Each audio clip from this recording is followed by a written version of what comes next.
Uy! Boy, tunog din ni di ay.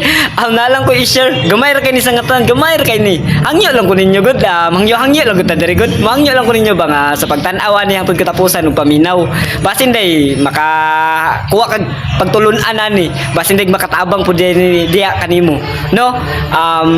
Kabalo ba ka nga ang imong pangalan sa imong Facebook pwede nga maoy mahimong hinungdan nganong dili ka ma-monetize. Daghan og creator nga gagamit og mga nickname, symbol, brand name nga mura og page. Pero sa Facebook kinahanglan kaayo ang authentic name. Ngano?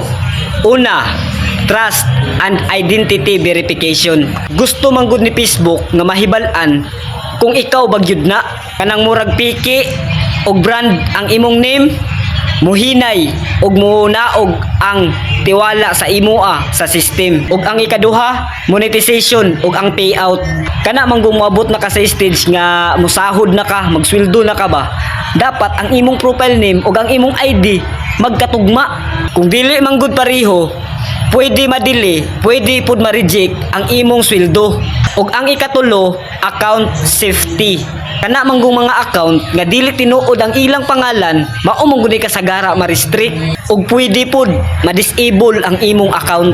Unsay angay buhaton, ibutang ang tinuod nimo nga pangalan sa imong profile account ug likayi ang mga emoji ug mga symbols sa imong pangalan. Kung gusto kag brand name, pagbuhat og page, ayaw ng main account.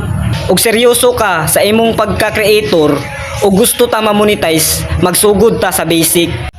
Dapat matinud-anon ta bisag sa atong pangalan lang. No, hinaot ko nga nakay nasabtan ani nga video. Padayon lang ta perminti ug enjoy lang, walay discourage diri. Padayon ta mga small content creator diya. Ug salamat kayo sa pagtan-aw ani. Imo man ning gihuman og tan-aw, palihog na lang kung follow ni Boy Tunog. Og God bless you. Brr.